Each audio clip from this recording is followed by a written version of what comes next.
আমন্ত্রণ যাচ্ছি প্রিয় দর্শক মানচিত্রের নিয়মিত আয়োজন কথোপকথনে। এটা হলো আসিফ মাহমুদের কাওয়ালি গান শুনে বৃষ্টির মতো টাকা দিচ্ছে। কাওয়ালি গান বৃষ্টির মতো। এখন দেখবেন কাওয়ালি মানে খুব চলতেছে। ঢাকা বিশ্ববিদ্যালয়ে কারা করে জানেন? ছাত্র শিবির, সাইমন শিল্প গোষ্ঠী, আর করতেছে এই যে আসিফ মাহমুদ সজীব ভুইয়ারা। আমি বারবার বলি যে দিন যত যাবে আরো পরিষ্কার হবে এই আসিফ মাহমুদ, নাহিদ ইসলাম, তাদের এনসিপি, এটা যে জামাতের একটা অঙ্গ সংগঠন, জামাতের একটা বি টিম, এই ব্যাপারে কোনো সন্দেহ নেই। আমি বারবার বলছি এরা কোনোদিনও জামাত থেকে আলাদা হইতে পারবে না, আলাদা জানান দিতে পারবে না। আজকে দেখেন পার্লামেন্টে ওই নাহিদ ইসলাম বিরোধী দলের চিফ হুইপের দায়িত্ব নিছে। বিরোধী দলের চিফ হুইপের দায়িত্ব বিরোধী দলকে, বিরোধী দল দুইটা, একটা হচ্ছে জামাত ইসলাম আর একটা হচ্ছে এনসিপি। এনসিপি তো 6 জন আছে, তো এরকম 6 জন তো 2018 সালে বিএনপির ছিল এবং কাঁপাইছে। রুমিন ফারানা, হারুনুর রশিদ, তারা কাঁপুনি দিছে না? তো আজকে এনসিপির আরো একটা নির্বাচনে বুঝলাম যে তাদের একটা বলছে যে আমাদের তখন জয়ের দরকার, পার্লামেন্টে আমরা না যেতে পারলে কিছু করতে পারবো না। ডক্টর ইউনুসও বলতেছিল যে এনসিপি তরুণরা নির্বাচন করতেছে, তাদেরও কেউ কেউ যাবে পার্লামেন্টে। এখন ইউনুসের কথাই মানে নির্বাচনটা তাদের কিছু পার্লামেন্ট ঢুকে গেছে কিনা আমি বলবো না, তারা নির্বাচিত হয়ে আসছে। নির্বাচনের আগে নাহিদ ইসলাম কি বলছিল যে এটা আমাদের নির্বাচনের কৌশল। যখন দলের তাসনিম, যারা তাসনুভা, জামিন সহ অনেকে যখন বেরোয় গেল যে যারা নারী নেতৃত্বকে মানে না, সেখানে আমরা কিভাবে এখানে থাকবো, আমাদের তো নমিনেশন দেবে না, নারী নেতৃত্ব তো মানে না। তো সেই এতে যখন কি চলে গেল, আরো অনেকে যখন পদত্যাগ করলো একের পর এক, তখনও কোনো বিকার নেই নাহিদ ইসলামদের। এবং তখন তারা বলল যে এটা আমাদের নির্বাচনের কৌশল, নির্বাচনের পর আমরা আমাদের অবস্থানে যাব। গেল বিরোধী দলের চিফ হুইপের পদটা নিল। বিরোধী দলটা মানে মেইন বিরোধী দল হচ্ছে জামাত ইসলাম। তো জামাত ইসলামের কোন সদস্য চিফ হুইপের দায়িত্ব নেবে বিরোধী দলের, নিলে সে একটা প্রতিমন্ত্রীর মর্যাদা পাবে। কিন্তু দেখেন প্রতিমন্ত্রীর মর্যাদা নিয়ে বিরোধী দলের চিফ হুইপ হইল কে? এনসিপির প্রধান নাহিদ ইসলাম। তাহলে আপনি এখানে জামাত আর এনসিপির মধ্যে পার্থক্য আছে কেন? আগামী 5 বছরের জন্য কি বুকড হয়ে গেল না? গেল তো। তাহলে আগে কি বললো? প্রতারণামূলক কথাবার্তা বললো সবাইকে শান্ত করার জন্য। আসেন তারপরে দেখেন ওই যেটা শুরুতে বললাম, কাওয়ালি এখন গান গায়, নাচানাচি করে। এদের একজন আবার রাজশাহী বিশ্ববিদ্যালয়ে আছে, আম্মার নাম করে, সে আবার লুঙ্গি ড্যান্সও মারে। জানি না এগুলি ইসলামী সংস্কৃতির মধ্যে আছে কিনা। গান কেন নাই? অন্য গান ধারণ করা যায় না? কনসার্ট যে হয় হয়তো আগে, সেগুলি কই? সেগুলি কি ইসলাম বিরোধী? না। এরা একই লাইনে, ওই জামাত যা চিন্তা করে, তাদের যে কালচারাল যেই ক্ষেত্রটা, কাওয়ালি, ইসলামী গান, এগুলি এর বাইরে কোনো গানকে তারা স্বীকৃতি দেয় তো শুধু না, এগুলিকে মনে করে অন ইসলামিক, ইসলাম বিরোধী, ইসলামের সাথে সামঞ্জস্যপূর্ণ না। এখন এদেরও কালচারাল বেস্ট হচ্ছে এরকমই। ফলে প্রথম দিকে দেখেন যখন এই আন্দোলন শুরু হয়, অনেক স্মার্ট ছিল ঢাকার অনেক আধুনিক পোলাপান, যারা খুব মডার্ন, ধরেন পাশ্চাত্য কালচারে বিশ্বাস করে, পাশ্চাত্যের রাজনীতি পলিটিক্সে বিশ্বাস করে, সেই সমস্ত আধুনিক পোলাপানও কিন্তু শহীদ মিনারে আসতো। এখন আস্তে আস্তে এগুলি সব সরে গেছে, এসে এখন এগুলি যেখানেই তারা কোনো সমাবেশ করে দেখবেন সব শিবিরের একটা অংশ এসে হাজির হয়। এদের সাথে শিবির এবং জামাতের বাইরে এদের কোনো সামর্থ্য নেই। সারা দেশব্যাপী যখন কি ঘুরছে, তখন বিভিন্ন জায়গায় জায়গায় এদের সমাবেশগুলোতে লোক যোগান দিছে জামাত ইসলাম, শিবির। তখনও কিন্তু গণমাধ্যমে একাধিকবার আসছে। আজকে চূড়ান্তভাবে দফায় দফায় শুধু প্রমাণিত হচ্ছে। এখন থেকে আমি চ্যালেঞ্জ দিলাম, আগামীতে যা যা ঘটবে দেখবেন যে জামাত যা করতেছে এনসিপি তাই করতেছে।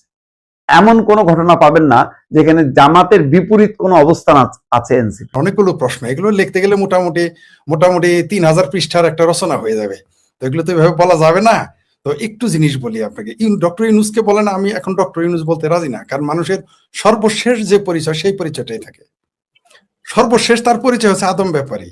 পৃথিবীতে একটা শাসক পেলাম যিনি একই সাথে নোবেল লরিয়েট এবং দেশের নির্বাহী প্রধান হয়ে, মানে আমি বলতেছি ওই মুহূর্তে তিনি নির্বাহী ক্ষমতার অধিকারী ছিলেন। একটা লোক আদম ব্যাপারে লাইসেন্স করে, আমি লিখিত দিতে পারি। মনে আপনাকে যদি বলে যে আপনাকে একটা মাগনা আদম ব্যাপারে ওই লাইসেন্সটা দিব, আমি নিশ্চিত মনে হাসতে হাসতে দম বন্ধ হয়ে যাবেন, যে কি পাগল হয়ে গেছে নাকি, আর কোনো ব্যবসা নাই, আর আমাদের আইনজীবী সাহেব দিবেনই না। এর মানে এই না আমি বলছি ট্রাভেল এজেন্সির ব্যবসা, রিক্রুটিং ব্যবসা খারাপ, তা বলছি না আমি। এটা বৃহত্তর পেশা। পৃথিবীতে অনেক দেশ, আমাদের দেশের রেমিটেন্স, মিডল ইস্টের রেমিটেন্স দিয়েই আমাদের দেশ চলে, কিন্তু বাংলাদেশের প্রেক্ষাপটে আদম ব্যাপারী শব্দটা হলো একটা বাটপারি শব্দ। মানুষ ভালো চোখে দেখে না, মানুষ তাদের কাছে বিয়ে শাদী পর্যন্ত দেয় না, তাদের পোলাপানের কাছে কেউ বিয়ে দেয় না। You believe it or not, আপনি দেখেন যার নামের আগে আছে আদম ব্যাপারী, তার কাছে কেউ মেয়ে দিবে না, যত টাকার মালিক হোক, কারণ এটা খুব ভালো চোখে দেখে না। আমাদের ডক্টরেট সাহেব, তিনি তার ক্ষমতার অপব্যবহার করে তার ট্যাক্স মাফ করিয়েছেন, 29 সাল পর্যন্ত তার সুবিধা নিয়েছেন, তারপরে তার আরো কত কিছু মওকুফ করে নিয়েছেন, একটা ইউনিভার্সিটিও নিয়েছেন। আচ্ছা তাই যাই হোক, ধরলাম তিনি একজন অধ্যাপক ছিলেন, তিনি একজন উচ্চ শিক্ষিত মানুষ, বিশ্ববিদ্যালয় নিল, এটা আমরা কোনো না কোনো ভাবে সেটা ক্ষমা দৃষ্টিতে দেখতে পারি। কিন্তু আদম ব্যাপারে লাইসেন্সটা আপনি কিভাবে দেখবেন বলেন? এটা কি হয়? আমাকে দিল তো আমি নিব না। তাহলে তাকে আপনার আদম ব্যাপারী, তাকে ডক্টরেট বললে যারা ডক্টরেট তাদের লজ্জা দেওয়া হয়, তাকে যদি নোবেল লরিয়েট বলেন তাহলে আরো বেশি লজ্জা দেওয়া হয়। কারণ ডক্টর ইউনূসের নোবেল লরিয়েট যে হিসেবে তিনি পেয়েছেন সেটা 4 ভাগে ভাগ করা যায়। প্রথমত তসলিমা নামে একজন মেয়ের শরিক আছে, তারপর টেলিনর কোম্পানি তারে ভাগা দিয়ে নিছে, তারপর গ্রামীণ ব্যাংক এবং ডক্টর ইউনূস মিলে পেয়েছে। তার মানে কি সে কোয়ার্টার নোবেল লরিয়েট, তাকে নোবেল লরিয়েটও বলা যাবে না। ডক্টরেট বললেন না, ডক্টরেট বাংলাদেশে অনেক আছে, লজ্জা ভাই এখন ডক্টরেট পরিচয় দিতে, আদম ব্যাপারী বলাই ভালো। যাই হোক, যে ব্যক্তি কিনা ক্ষমতায় থাকে আদম ব্যাপারী লাইসেন্স করে, সে তো এই দেশের নির্বাহী হওয়ার আরেকবার চান্স তো সে নিবেই। সে বলতেই পারে যে তারেক রহমান সাহেব, আমার ভাতিজা, আমার প্রিয় ভাতিজা, আমাকে একটু আবার প্রেসিডেন্ট নিয়ে নেন, আর আপনি যেটা বল প্রেসিডেন্ট হিসেবে নিয়োগ দেন। কিন্তু তারেক রহমান, আমাদের জামাল ভুঁইয়া যদি পাগল হইতো তাও তাকে প্রেসিডেন্ট নিয়োগ দিবেন, এটা আপনি নিশ্চিত থাকেন। আপনি এটা নিশ্চিত থাকেন, বিএনপি কোনোদিন এই ভুলটা, বিএনপি আরো 20টা ভুল করবে বড় বড়, কিন্তু এই ভুলটা তারা কোনোদিনই করবে না। এটা আমার রাজনৈতিক অভিজ্ঞতা থেকে আমার মনে হয়, আমার জীবনের অভিজ্ঞতা, বয়সের অভিজ্ঞতা, রাজনীতির অভিজ্ঞতা থেকে আমার এটা মনে হয়। আর এই আদম ব্যাপারে যে কত চালাক, তার সেলা আমার ভাবির পোলাদের দিয়ে বলাইতেছে। আমরাও জামালপুরে যখন মেন্দা খাইতে যাই না, বলি এই আমার পাতে না, ওই আবার পাতে দেন, আবার পাতে দেন, নীলুবা আবার পাতে দেন, এর মেন্দা কম পড়ছে, ওই আইনজীবী সাহেব উনার পাতে একটু তরকারি বেশি দাও, মানে কি আমার পাতে দাও। এই যে যারা বলতেছে চুপ্পুকে সরান, চুপ্পুকে সরান, এতদিন চুপ্পু খুব ভালো ছিল। চুপ্পু সাহেব যতদিন নাম, তারা কি ভালো জানে, তার পূর্ণ নাম প্রেসিডেন্ট তো বলেই না, মহামান্য তো বলেই না, পূর্ণ নামও বলে না।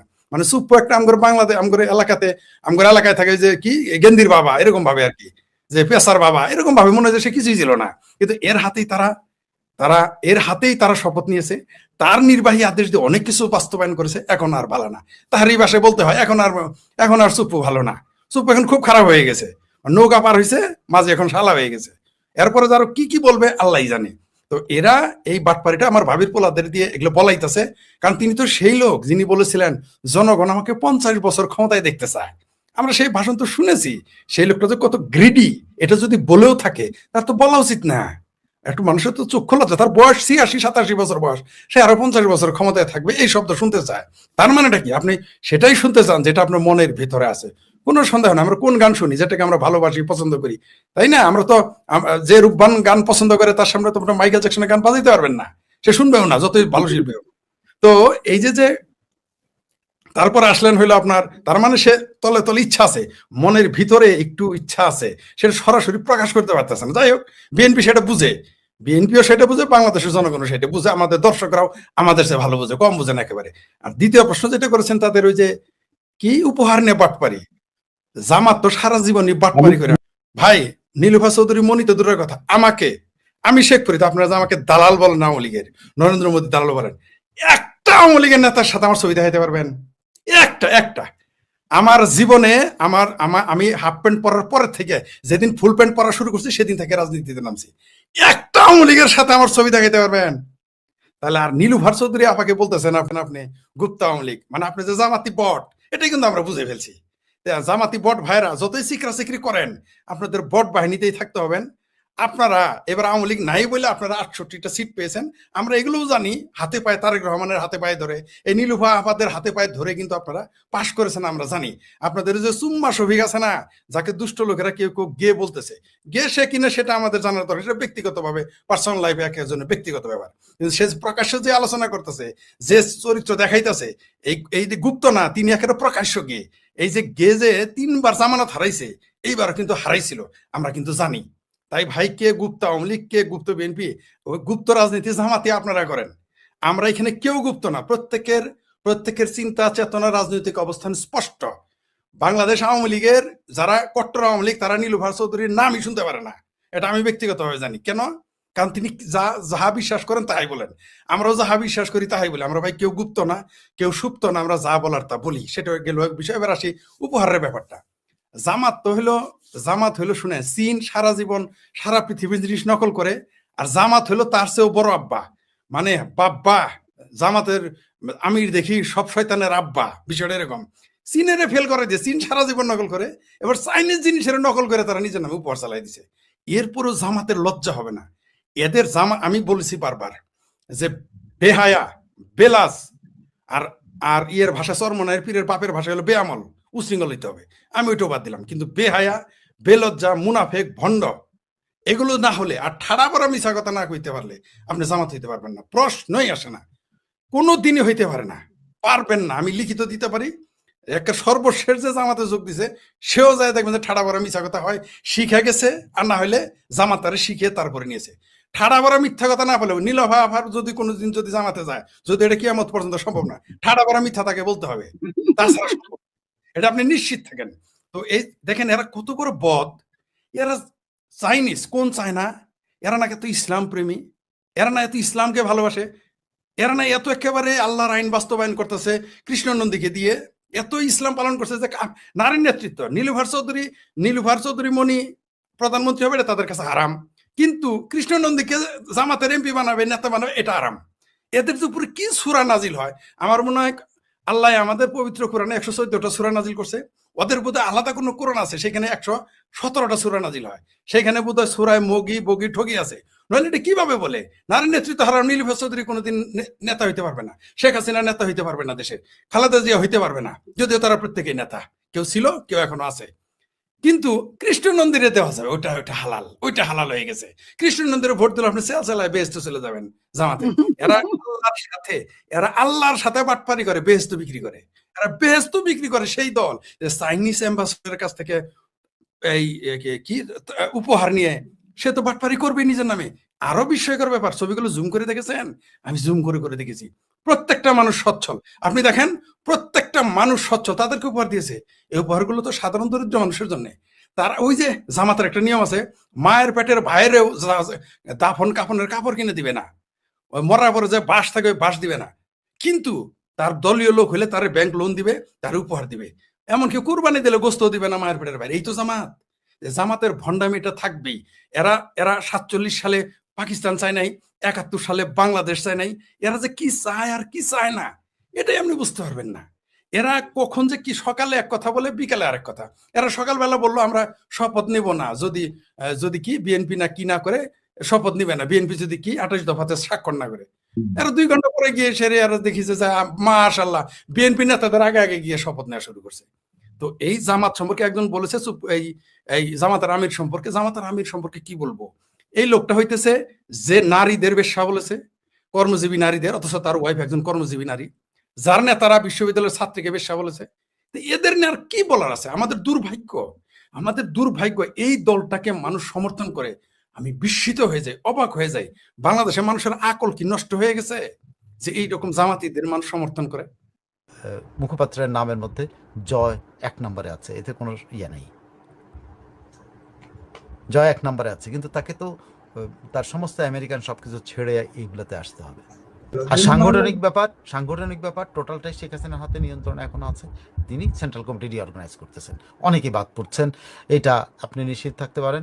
আওয়ামী লীগের বাগা অনেক নেতা এই সেন্ট্রাল কমিটিতে নতুন মুখ আসতেছে। উনি যথাসময়ে সেন্ট্রাল কমিটি পুনর্গঠন করবেন, এবং সেই সাথে মুখপাত্র দেশ এবং বিদেশে আওয়ামী লীগের পক্ষে ক্যাম্পেইন করবে, আওয়ামী লীগের পক্ষে অবস্থান করবে। কারণ আওয়ামী লীগের এখন যেই প্রয়োজন সেটা শেখ হাসিনা যে শুধুমাত্র দেশ না, দেশের বাইরে যে ভাবমূর্তি নষ্ট হয়েছে সেই ভাবমূর্তিটাও পুনরুদ্ধার করতে হবে। সেই পুনরুদ্ধার করার জন্য যাকে প্রয়োজন তাকে উনি নেপছেন। খুব সম্ভবত উনি কয়েকজনের মধ্যে কথা বলেছেন। অনেকে মনে করবেন যে মাঝে মধ্যে কথা উঠেছিল জয় মুখপাত্র কিনা। শেখ হাসিনা আবারও রিসেন্টলি উনি বলে দিয়েছেন ওরা প্রকাশ্যে ইচ্ছা না করা পর্যন্ত এবং যথাযথ প্রক্রিয়ায় না আসা পর্যন্ত আমি কিছু বলতে পারবো না। কারণ ওনাকে একজন জিজ্ঞেস করেছিল যে আপনি কেন জয় বা পুতুলকে বলছেন না, যে চাকরি ছেড়ে দাও, জয়কে কেন বলছেন না তুমি তোমার এটা ছাড়ো এবং গুলা করো। তো বলছে যে আমি তো এটা বলবো না, ওদের মধ্যে ভেতর থেকে আগ্রহ হতে হবে। এবং উনি কথাও বলছেন যে ওরা তো একটা পরিবারের সদস্য, যে পরিবারের সদস্য বঙ্গবন্ধু শেখ মুজিবুর রহমান এই দেশের স্বাধীনতায় নেতৃত্ব দিয়েছে, তাদের মধ্যে যদি কোনো আগ্রহ না তৈরি হয় আমি কি করতে পারি? সো আগ্রহ তৈরি হলে উনি এটা করবেন। তবে মুখপাত্রের নামের মধ্যে জয় 1 নম্বরে আছে, এতে কোনো নেই। জয় 1 নম্বরে আছে, কিন্তু তাকে তো তার সমস্ত আমেরিকান সব কিছু ছেড়ে এইগুলোতে আসতে হবে। তো দেখা যাক এখন প্রক্রিয়াটা আর কত লম্বা হয়। তবে আমার মনে হয় না বেশি দিন আর অপেক্ষা করতে হবে। স্থানীয় সরকার নির্বাচনের যেই ঘোষণাটা দেওয়া হয়েছে সেই নির্বাচনের ঘোষণাটাকে স্বাগত জানিয়েছেন শেখ হাসিনা তাদের এই যে সেন্ট্রাল কমিটি এবং যুবলীগের এই মিটিংগুলোতে উনি স্বাগত জানিয়েছেন। উনি বলছেন যে আমরা এটা নিতে হবে এবং আওয়ামী লীগের নেতাকর্মীদের উনি এবং তৃণমূলের সাথেও যখন কথা বলছেন তাদেরকে নির্বাচনের জন্য প্রস্তুতি নিতে বলেছেন। এতদিন পর্যন্ত যে মুখপাত্র আমরা সামনে আসতেছে, কিন্তু এটা মোটামুটি ফাইনাল এখন যে মুখপাত্র একটা ইয়েতে আসতেছে যে আওয়ামী লীগকে নিয়ে দেশ এবং বিদেশে সে কথা বলবে। আসসালামু আলাইকুম। আমি প্রথমেই একজনের একটা বক্তব্য দিয়ে আমি আপনাদেরকে এই আলোচনা শুরু করতে চাই এবং বক্তব্যটা আপনি খেয়াল করবেন। কতটা ধর্মকে রাজনীতিতে ব্যবহার করলে, নিজেদের ব্যক্তি স্বার্থ গোষ্ঠী স্বার্থের জন্য ব্যবহার করলে মানুষগুলো এইসব কথা বলতে পারে। ইনকাম মঞ্জুর ওসমান হাদির কথা আপনাদের মনে আছে। এই ছেলে ইসলামকে ব্যবহার করে ইসলামের লেবাস নিয়ে প্রচুর অশ্লীল এবং শ্রবণকটু স্লোগানের জন্ম দিয়েছিল বাংলাদেশে। তার দলের এখন যে দায়িত্বে সেই আব্দুল আল জাবের সদস্য সচিব ইনকালাম মঞ্চ বক্তব্য দেখেন। রাষ্ট্রপতি মোহাম্মদ শাহাবুদ্দিন এবং তারেক রহমান জাতীয় ঈদগাহে নামাজ পড়েছেন একসাথে এবং এই দৃশ্য, এই ছবি অনেকের মন জুড়িয়েছে। ৩৬ বছর পরে বাংলাদেশের রাষ্ট্রপ্রধান এবং সরকার প্রধান এক কাতারে নামাজ আদায় করেছেন। সেইটাকে ব্যঙ্গ করে সে বলছে রাষ্ট্রপতি চুপ্পু এখানে মানে জাতীয় ঈদগাহ নামাজ পড়তেছে, আমার তো খটকা লাগতেছে, আমার নামাজ সঠিক হবে কিনা। আব্দুল্লাহ জাবের সদস্য সচিব ইনকাম মঞ্চ। কতটা রাজনীতিতে ধর্ম ব্যবহার করলে এই ছেলেগুলো, তো ইয়াং ছেলে এখনো, কতটা বিভ্রাট হয়েছে এদেরকে। আমাদের সহজ সরল বাঙালি মনের মুসলিম ইমোশনকে তারা কিভাবে আঘাত করতে শিখেছে। আরে আমার ধর্ম, আমার নামাজ কোন পরিস্থিতিতে কার সঙ্গে হবে না হবে এই সন্দেহ করার তুমি কে? রাষ্ট্রপতি শাহাবুদ্দিনের এখানে যখন তোমার লোকজন গিয়ে হাত মিলিয়ে শপথ করেছে, তো এরাও তো নাপাক হয়ে গেছে। তার কথা যদি সত্য হয়, সন্দেহ সত্য হয়, এদের সঙ্গে চলে ফিরে উঠে বসে কেমন? বাংলাদেশে যে নজিরবিহীন এবং ব্যতিক্রমী মানুষকে সবাইকে উৎসাহিত করেছে যে খবরটায়, সেই খবরটার পরে আমি আরেকটা তিতা কথায় যেতে চাই। তিতা কথাটা আমাকে ব্যথিত করেছে, আমাকে আক্রান্ত করেছে, আমাকে কষ্ট দিয়েছে। তারেক রহমান সম্পর্কে আমার ইমোশনে আমি তাকে যতটুক চিনি, যতটুক তার দলকে দেখেছি, যতটুক তার মা বেগম খালেদা জিয়াকে দেখেছি, সেই জায়গা থেকে আমি আহত না হয়ে পারি না। প্রধানমন্ত্রীর সঙ্গে সাবেক প্রধান উপদেষ্টার ঈদ শুভেচ্ছা বিনিময় ছোট্ট করে এই ডক্টর ইউনুস, এই বিচিত্র ইউনুস, সে তারেক রহমানের সঙ্গে যমুনায় দেখা করতে গেছে। প্রধানমন্ত্রী তারেক রহমানের সঙ্গে ঈদের শুভেচ্ছা বিনিময় করেছেন সাবেক অন্তর্বর্তী সরকারের প্রধান উপদেষ্টা ডক্টর মোহাম্মদ ইউনুস। শনিবার দুপুর 11:15টার দিকে রাষ্ট্রীয় অতিথি ভবন যমুনায় ঈদ শুভেচ্ছা বিনিময়। এই সময় প্রধানমন্ত্রী পরিবারের সদস্যরা উপস্থিত ছিলেন। প্রধানমন্ত্রী প্রেস সচিব আতিকুর রহমান রুমনি তথ্য নিশ্চিত করেছেন। ডক্টর ইউনুস ছাড়াও রাজনীতিবিদ, কূটনীতিক ও সিনিয়র সাংবাদিক সহ বিভিন্ন শ্রেণী পেশার মানুষ সেখানে উপস্থিত ছিলেন। প্রধানমন্ত্রী হিসেবে দায়িত্ব নেওয়ার পর এটিই তারেক রহমানের প্রথম ঈদ উদযাপন। তবে শুভেচ্ছা জানাতে ভোর থেকে যমুনায় প্রচুর ভিড় ছিল, সেসব কথা বলছি। আমি সোশ্যাল মিডিয়ায় যে ছবিগুলো দেখেছি এবং সাবেক বিতর্কিত সমালোচিত ইউনুসের প্রেস সচিব আমি জানি না এখন সে তার ব্যক্তিগত পাইক পেয়াদা কিনা, অন্তত মিডিয়া রিলেটেড পাইক পেয়াদা। সে তার ছবি দিয়েছে, শফিকুর রহমান সেখানে উপস্থিত ছিল এবং যমুনায় ডক্টর ইউনূসের সাথে দাঁত কেলিয়ে শফিকুর রহমানের ছবিও দেখেছি। আমি আহত হয়েছি যেই মানুষটা বাংলাদেশের এখন 99% মানুষ দিয়ে ঘৃণিত, যেই মানুষটাকে দিয়ে বাংলাদেশের 16 কোটি মানুষ অপমানিত, লাঞ্ছিত, যেই মানুষটার কারণে আমেরিকার শেকলে বাধা পড়েছে বাংলাদেশ, সেই মানুষটাকে কি না ডাকলে চলতো না, জায়গা না দিলে চলতো না? তারেক রহমান যে তার দল যে এত রাজনীতি বিরোধী, আওয়ামী লীগ বিরোধী, আওয়ামী লীগের মানুষজনকে তিনি কি এভাবে চাইলেই গিয়ে দেখা করতে দিতেন? আওয়ামী লীগের বহু ভিসি টিসি আনতেন, দেশে রয়ে গেছে, তিনি কি দেখা দিতেন? এই লোকটা সম্পর্কে বিএনপি ঘরানার যদি সত্যিকার ভাবে নিরপেক্ষ যাচাই করা হয়, বিএনপির 90% মানুষ ডক্টর ইউনূসকে পছন্দ করে না, ঘৃণা করে তার সময়ের মব সন্ত্রাসের কারণে, তার সময়ের ছাত্রদেরকে লেলিয়ে দিয়ে দেশটাকে নষ্ট করার কারণে। সেই ইউনূস ইনিয়ে বিনিয়ে দাঁত কেলিয়ে নামাজে গিয়েছিল কি? সেনা এই বছরে রোহিঙ্গাদের নিয়ে মিয়ানমারে নামাজ পড়ে, মিয়ানমার থেকে নামাজ পড়ে তারপরে ঢাকায় এসছে ফ্লাইটে, হেলিকপ্টারে উড়ে।